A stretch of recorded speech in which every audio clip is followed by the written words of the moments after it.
Okay, welcome back to Machine Learning CMPT 726.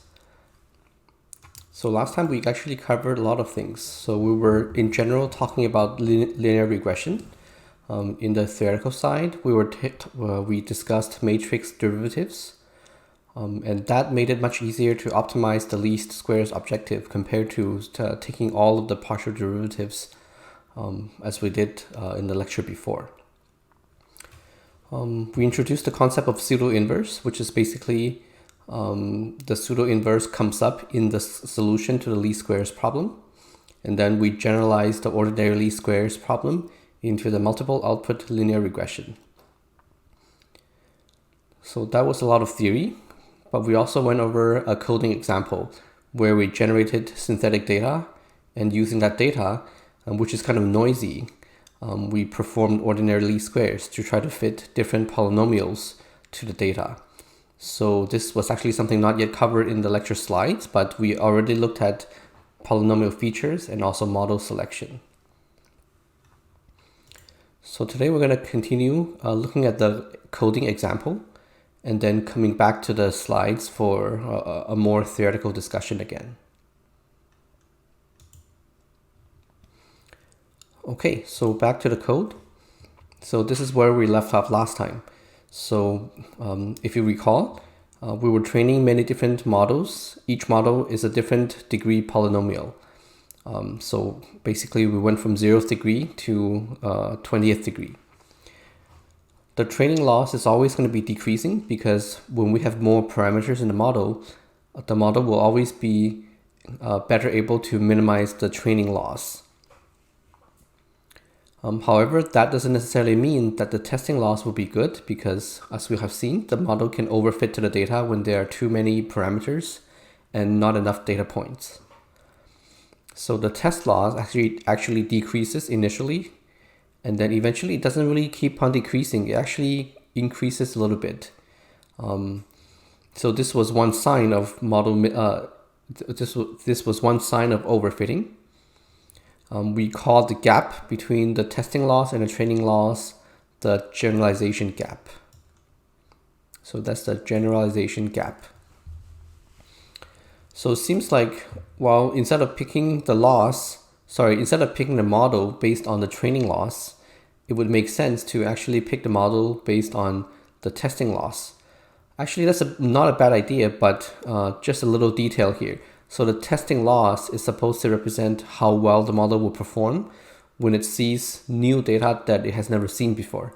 What we're doing, if we're using the testing loss to pick the model, is that the model is actually now determined by the test data as well.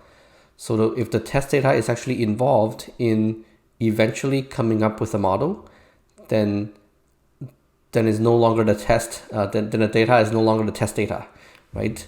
Because we have used it to come up with a model. So instead of using the test loss directly to choose a model, we actually use what's called a validation data set. So that's what we're going to look at next.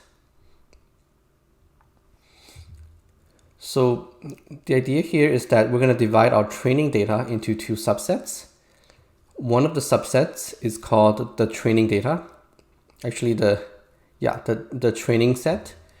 And then we're going to use the training set to train many different models and minimize the loss based on that data set.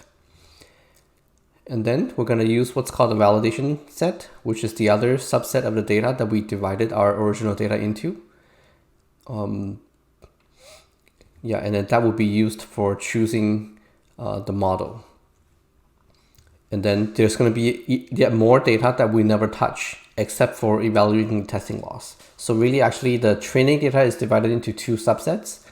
So the data that we use to determine the model, but then there's the test data is going to be set aside as well. So really, if you look at the entire data set, there's really going to be three subsets. So training, validation, and test sets. Okay.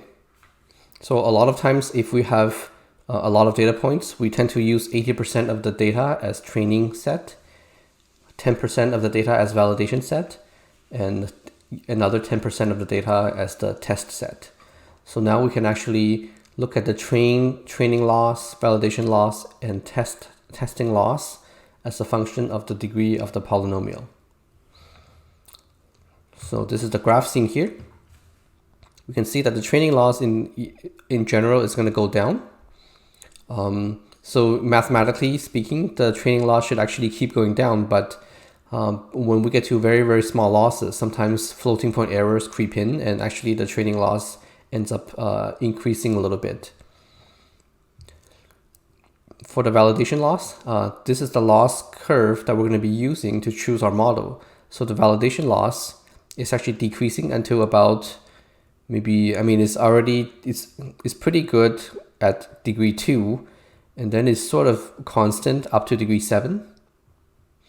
And then eventually it goes up, just like the testing loss.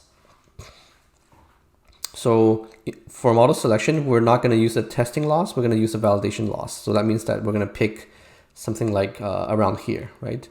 Maybe degree 2, degree 4. I think all of those are reasonably valid.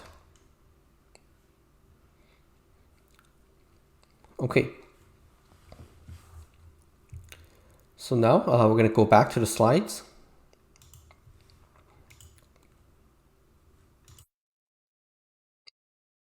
Okay, so in your assignment, you're actually going to continue working with, actually in the next assignment, assignment 2, you're going to be working a bit more with coding up linear regression.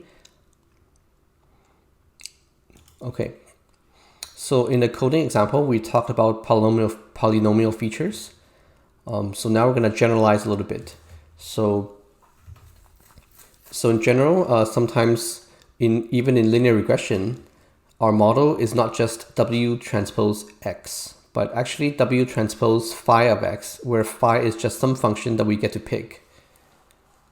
And phi, we can actually pick even the number of components of phi as well, right? So then W would be equal to the number of components of phi that we pick. One really simple example is just logging every component of X and calling that a component of phi. Each component of phi is called a basis function. So the cool thing here is that now y is actually nonlinear in the input. So the y hat is nonlinear in the input. So this model is actually nonlinear. But we can still do least squares, as I mentioned last time, because the model is still linear in W.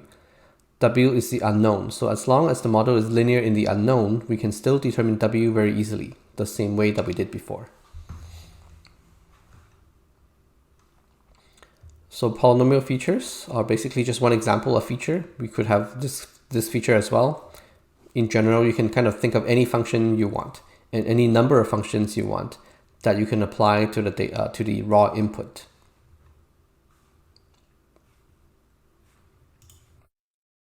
Okay, so in the coding example, we saw scalar functions, so polynomials.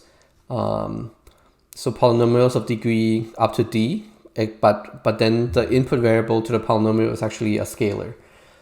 In general, we can actually look at polynomial features for vector inputs. So for vector x.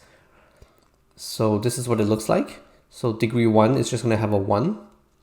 Sorry, degree 0 is going to have a 1. So that's the constant term. And then degree 1 would have all the linear terms.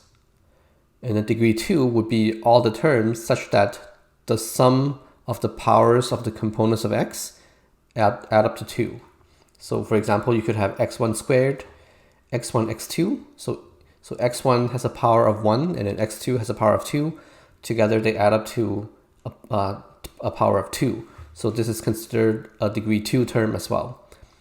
So in general, for a polynomial feature up to degree 2, where the input vector is actually a vector of n components, this is what the feature vector looks like. This is what phi of x looks like. In general, all of these terms would be obtained by the expansion 1 plus x1 plus x2 all the way to xn to the power of d, if you want a degree d polynomial feature.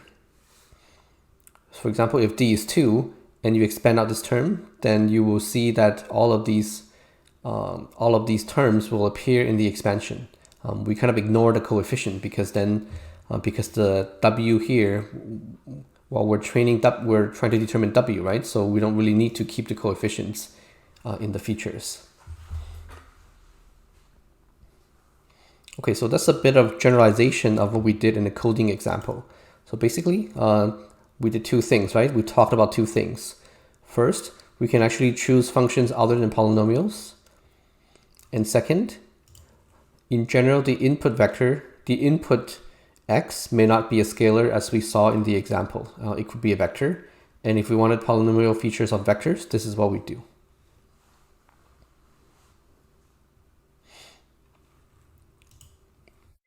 Okay, so let's talk a little bit more generally about generalization. So we already kind of looked at these a little bit in the coding example. So typically, our data set can be divided into the training set or the train set.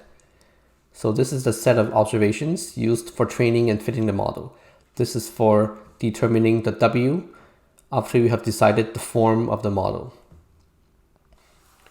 And then the test set is basically a set of new observations that we did not use to determine what the model is. And the goal of machine learning is to achieve low loss or high accuracy on the testing set. And the testing set approximates how much loss we would get if we apply our model to unseen observations in the real world. So that's why we should never actually use the testing set to determine our model in any way. So never ever train on the testing set. Never do model selection on the testing set either. So the testing set is usually actually set aside and you don't touch it until the very, very end. After you have finalized your model, so the choice of model as well as the determination of all of the optimal parameters, then you would apply your model, you would evaluate your model on the testing set just once. And then that would be an estimation of how good you will, kind of how good your loss will be if you apply your model to yet more test data.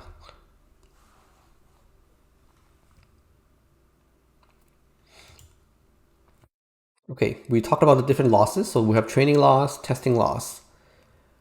So this is just the loss on the training set and testing set respectively. And testing loss is generally going to be higher than a training loss. So what we want is for the model to have low training loss and low testing loss. This means that our model is able to generalize to the test data, even though it was not trained on the test data. So that's what we want. In general, we will have some generalization gap. So that's the testing loss minus training loss. And overfitting occurs when the model is fitted too well to the training data. So for example, when the testing loss is much higher than the training loss. Underfitting means that the model is not fitted well enough, not even to the training data. So both the training and the testing loss are very high. So here the generalization gap is small, but the model is still not good because the loss for both training and testing is high. And then another concept, model capacity and expressive power. This is the flexibility of the model in fitting the data. So for example, a low degree polynomial has less model capacity and less expressive power, whereas a high degree polynomial would have more model capacity and more expressive power. So a model that basically can fit more shapes of the data distribution is said to be more expressive and have more model capacity or expressive power. So polynomial is just one example. You can also, for example, imagine you can use sinusoidal features where you can have sines and cosines of different frequencies, for example. And the more terms you include, the more expressive power you have in your model. Later on, we will see that neural networks are actually a kind of model that has that can have very high model capacity.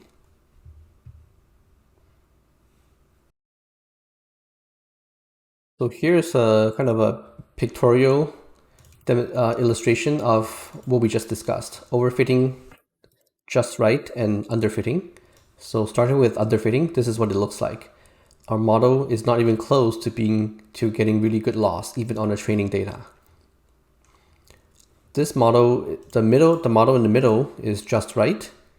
So it has low loss both for training and testing. And over here, we saw this example of overfitting.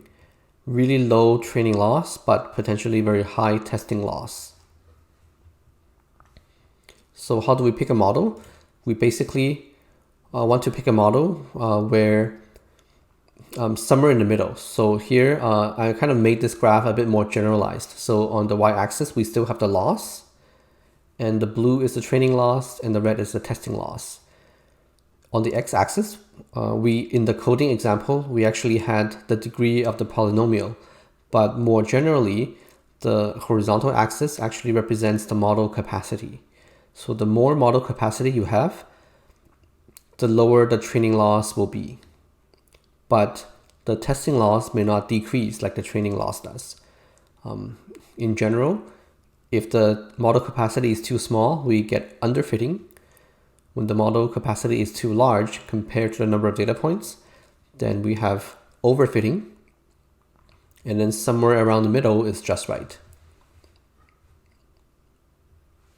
Okay, and as we mentioned, to pick a model, we shouldn't be using the testing loss, right? We should actually have the green curve that shows the validation loss. And we use the validation loss curve to determine the best model.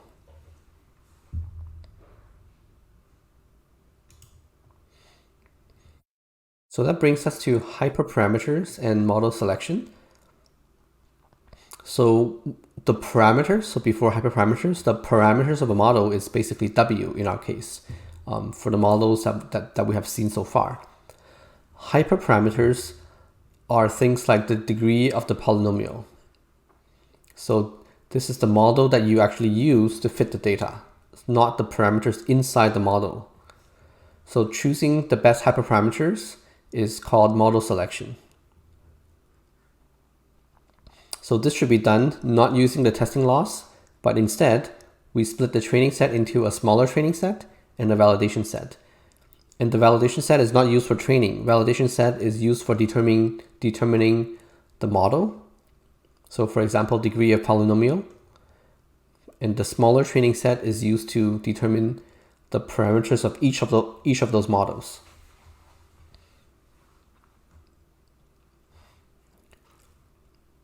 So in general, if you take the entire data set and you do 80-10-10 split, so 80% of the data is the smaller training set, 10% is the validation set, and then the remaining 10%, which you only touch once, is the testing set. That should work pretty well.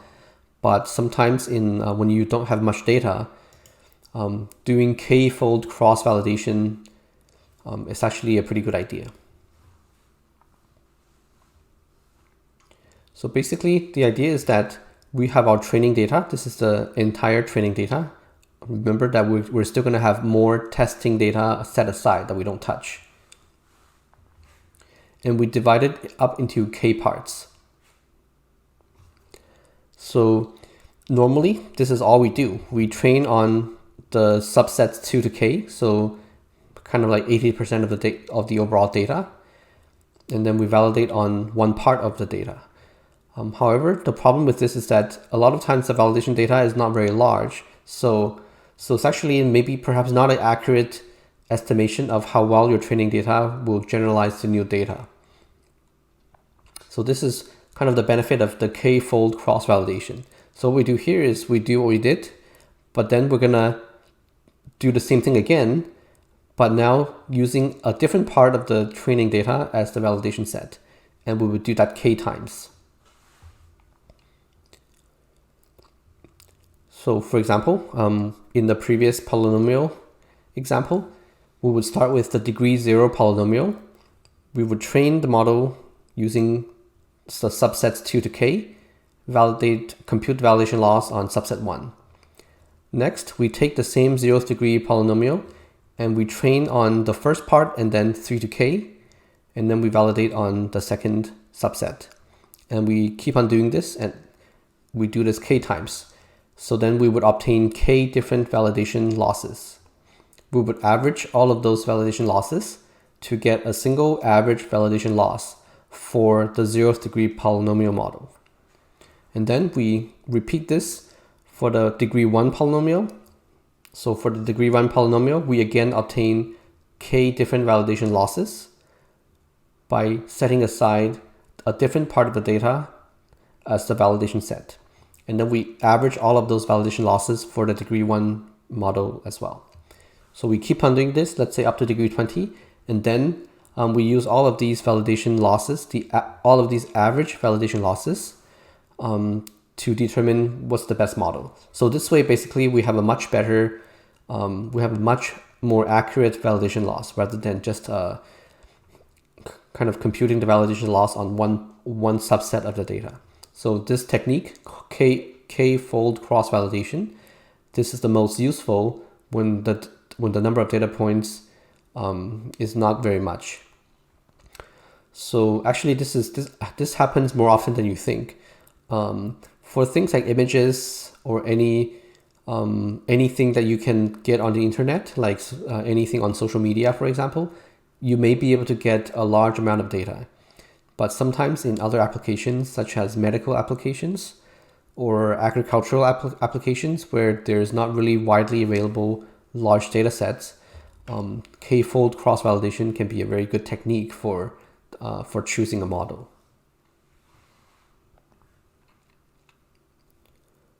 Okay. So besides using validation sets and doing k-fold cross-validation, another way to choose a model is to use ridge regression. So this is the motivation. When ordinary least squares overfits, the optimal W contains elements with very large magnitude. So to remind you a little bit, if we go up here, let's see if we can find it.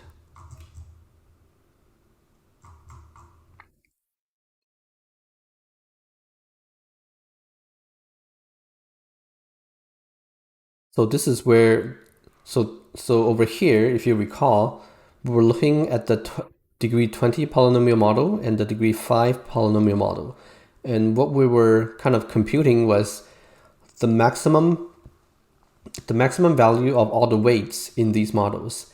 And the maximum weight for the 20 degree polynomial model was actually very, very large, whereas the degree 5 polynomial had a pretty reasonable coefficient size. And we said that a very large coefficient is not good because it causes our model to have these really high slope wiggles, right? When you have a high coefficient, that means that for a very small change in your input, your output might change a lot. So this is what's causing the wiggling. So intuitively speaking, based on this example, we don't really like to have large magnitudes in our weights.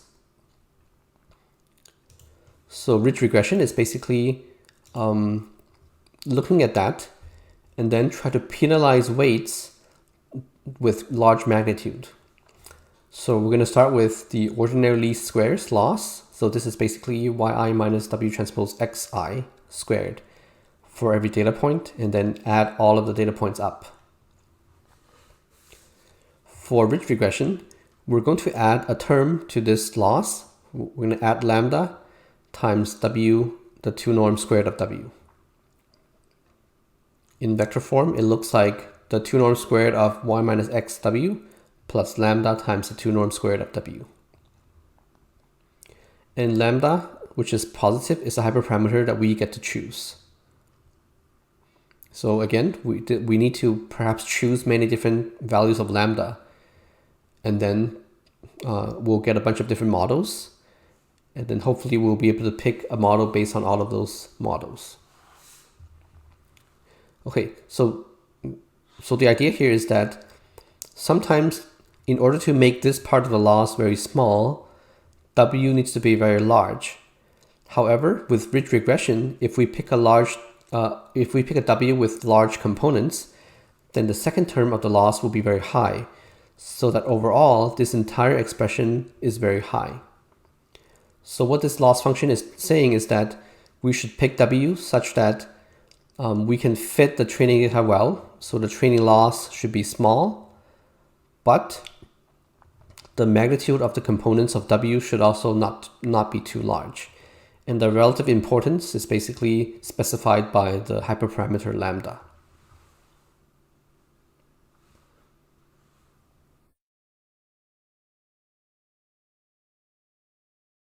Okay, so just as before, we wrote down a loss function, and what we're trying to do is to determine a W that minimizes this loss. So this is what we're going to do next. Okay, and to make things a bit more clear, I'm going to, as usual, write it on one note.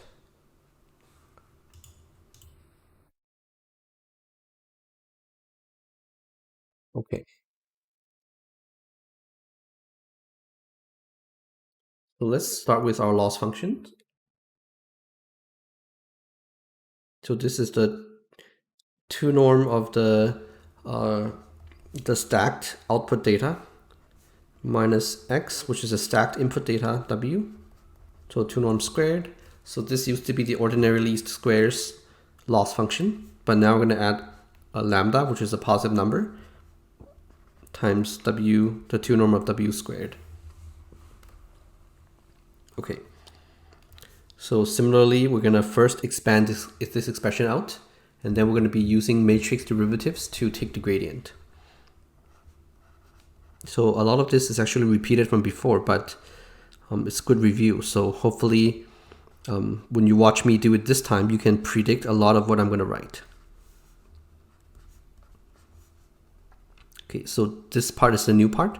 So lambda w transpose w. Okay, so now we're going to expand. So y transpose y minus x. So over here, xw. Sorry about that.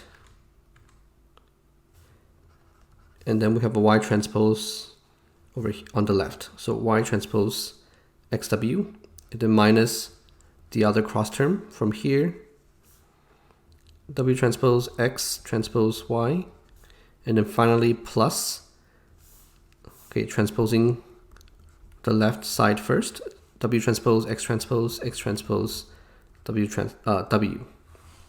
Okay, sorry, no x transpose for the second one. Okay, and then we finish writing the lambda w transpose w. Okay, so next we still have y transpose y. These two terms are actually equal, so we can collect them together. So what do I want to do here? So I think I want to do w transpose x transpose y. And then I'm going to do something. Actually, I'll do that a little bit later. So now, for now, I simply write down this as a quadratic form.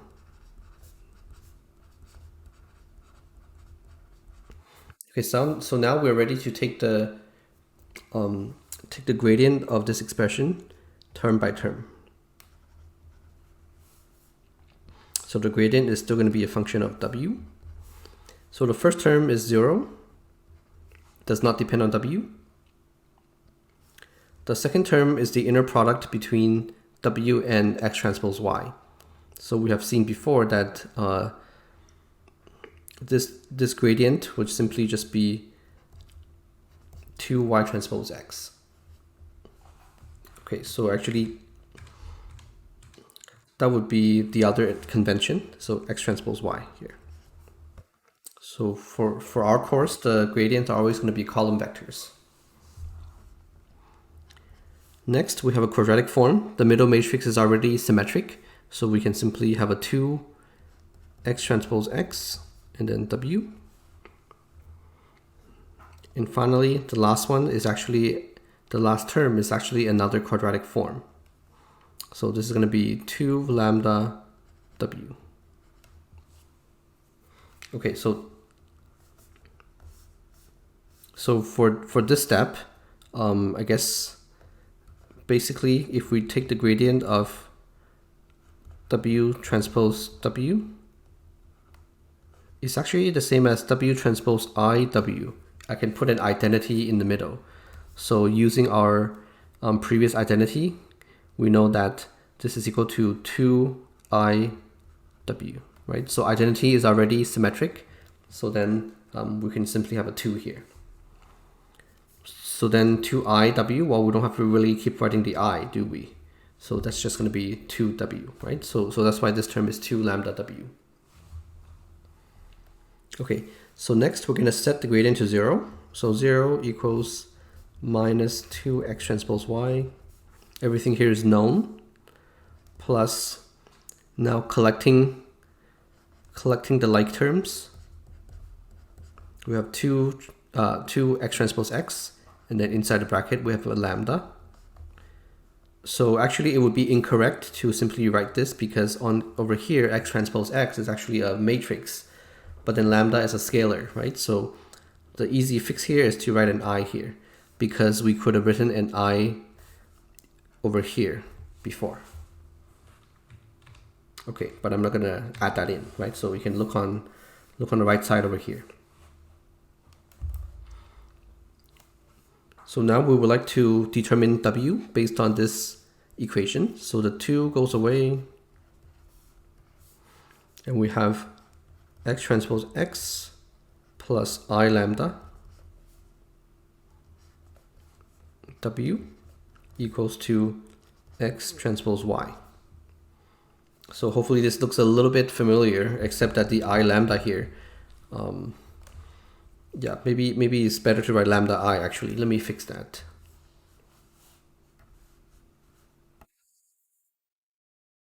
Yes, so I'm going to write lambda I.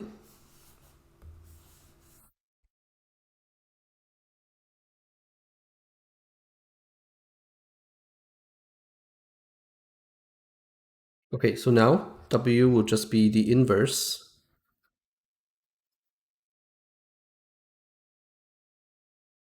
So inverse of x transpose x plus lambda I, and then multiplied by x transpose, and then y. Okay, so that is the optimal w for ridge regression.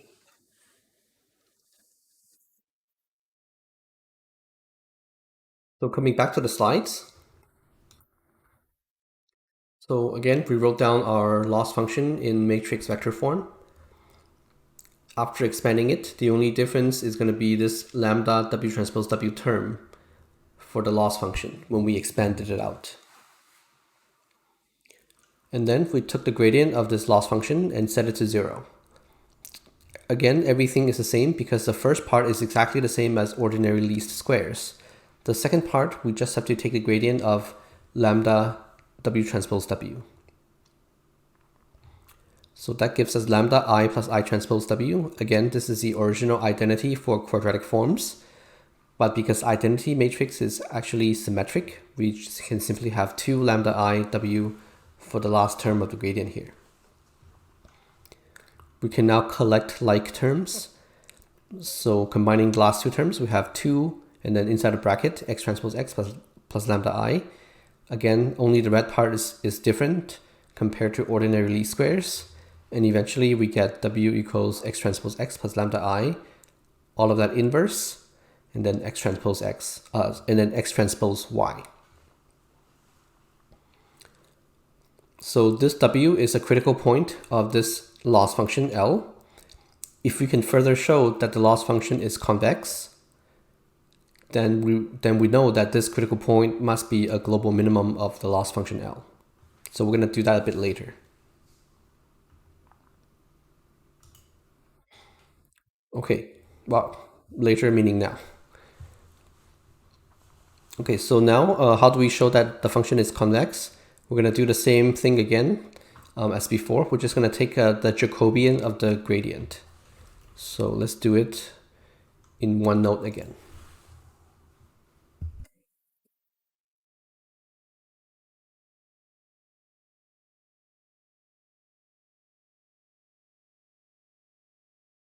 So we're gonna do it over here. We're gonna just continue just to rewrite things. So this is the gradient. This is actually minus 2 x transpose y plus 2 x transpose x plus lambda I w. So now taking the Jacobian of the gradient.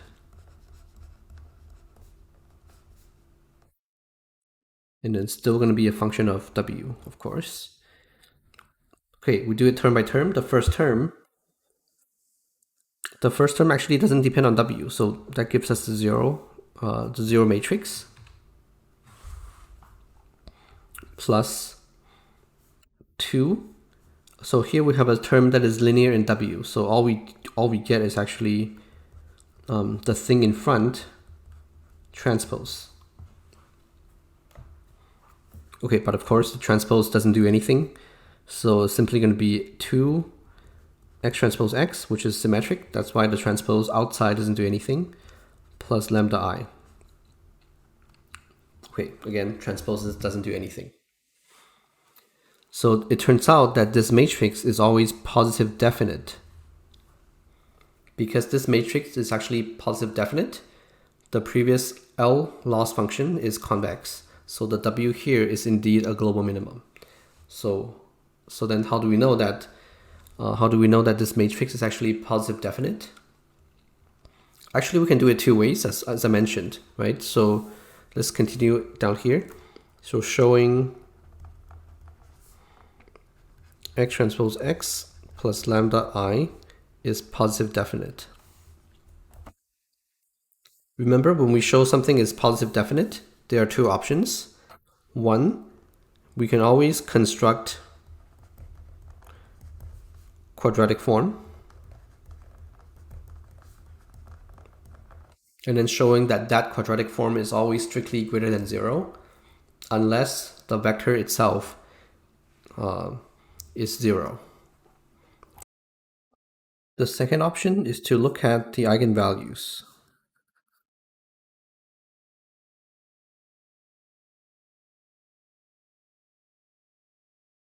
Okay, and then for positive definite matrix, all the eigenvalues are strictly positive. So it turns out that number 2 is actually not too hard if you know a bit about more about linear algebra. So it's a fact. So maybe we can do this one first. Fact: if you have if lambda is an eigenvalue of some matrix A, then P of lambda, where P is a polynomial, is an eigenvalue of P of A. So for example, A squared would have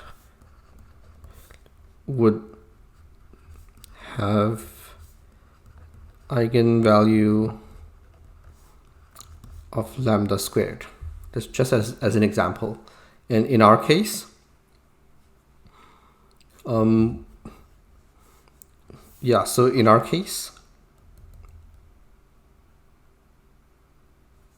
okay, so in the case of x transpose x plus lambda I, we basically have a plus lambda a to the power of 0. It turns out that a matrix to the power of 0 is actually equal to the identity matrix, where A is x transpose x. So we know that, so we know that the eigenvalues of x transpose x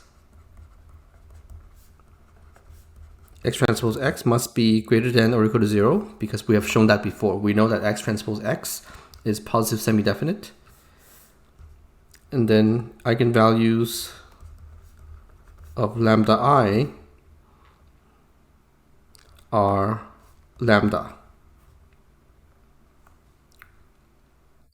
So overall, the eigenvalues of x transpose x plus lambda I must be strictly greater than 0 because it's made up of one part that is greater than or equal to 0 and then another part that is strictly positive. So that would be the eigenvalue argument, but that kind of requires a bit more math or a bit more knowledge about linear algebra. But I thought I would point that out. So for us, we actually don't need that. It's actually not too difficult if we just look at the quadratic form. So let's just say we construct a quadratic form using the vector y.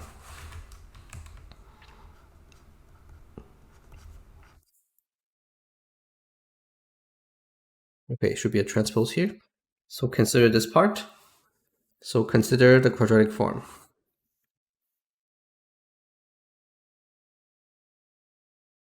So we know that y transpose x y is always greater than or equal to 0. Again, we've already shown that. The second part is actually y transpose lambda I y. So that equals to lambda, a constant that can go in the front, and then y transpose, and then iy. Iy, identity times y, is just always going to be y, right? Nothing changes. So this is equal to actually the 2 norm squared of the vector y. And this is always greater than or equal to 0, strictly greater than 0 for all y, not equal to the 0 vector, because the only way you can get a 0 norm is actually to have the vector itself being 0. Okay, so basically both ways allows us to show that the matrix x transpose x plus lambda I is positive definite, and therefore the W that we found earlier must be a global minimum of the loss function.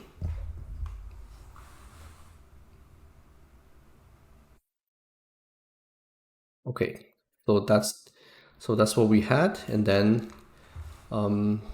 again, every time you compute a critical point by setting the gradient to 0, you still have to check the Hessian to make sure that it is positive semi-definite or definite or positive definite, and that's what we did earlier with the written notes. Again, on the slides, we're taking the Jacobian of the gradient, and then we're going to be doing it using matrix derivatives. The first term goes to 0. Second term is basically a linear term in W. So then the Jacobian will be the first part transpose. But the transpose doesn't do anything because everything inside is already symmetric. So that's the Hessian. So next we kind of showed that the Hessian is positive definite.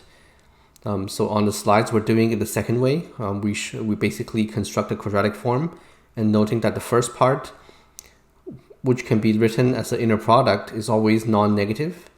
And the second part, which can be written as lambda times the 2 norm of W, that's always strictly greater than 0 unless W is 0. So this basically shows that we have something non-negative plus something strictly positive. That gives us something strictly positive. And by the way, the first term actually could be 0 even when W is not 0, just for those of you wondering. So if W is in a null space of X, then this term would be 0. Okay.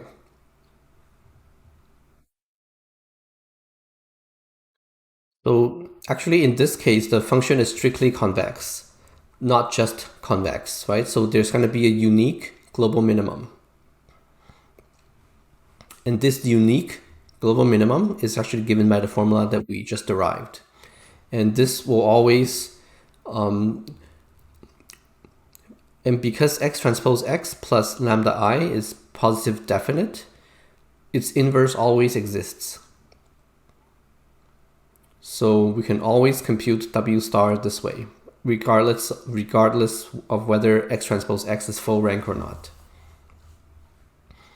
And a matrix, a positive definite matrix is actually always invertible because a positive definite matrix has all positive eigenvalues. So none of the eigenvalues are 0.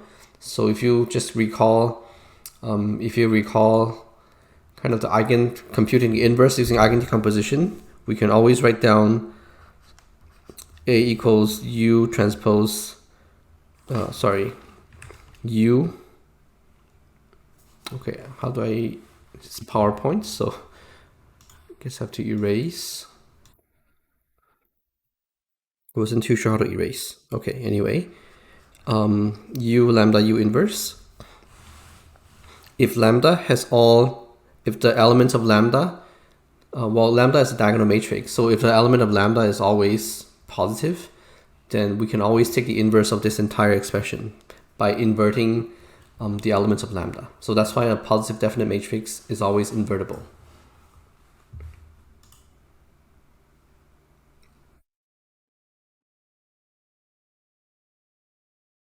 Okay, so summary of ridge regression. So our model is the same. Y hat equals W transpose X. Of course, we have already seen that instead of X here, we could actually put phi of X, where phi of X is a function that represents a feature of X.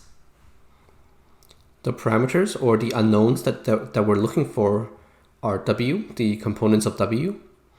And in order to determine the best W, we write down the following loss function, which consists of the square loss, and then the lambda, and then what's called a regularization term, lambda 2 norm squared of W. And the idea again is that we want to simultaneously have low loss, have low prediction error, and keep the parameters W small. So we don't want W to have large parameters because that's a sign of overfitting.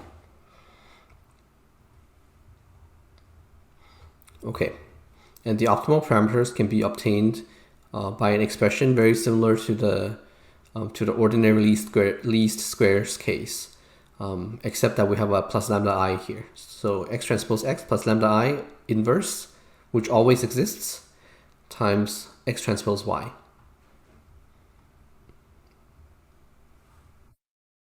Okay, finally a summary comparing ordinary least squares and ridge regression. So ordinary least squares, simply summing up the squared error of all the predictions. For ridge regression, we have this regularization term, plus lambda 2 norm squared of W. And the optimal parameters also look very similar. The only difference is that this inverse part for ordinary least squares is just X transpose X inverse, X transpose Y. And then for ridge regression, we have a plus lambda I here. Even though it's a small change, it makes this inverse always exist because this matrix is always positive definite. So we can always take this inverse, whereas over here, we may not be able to.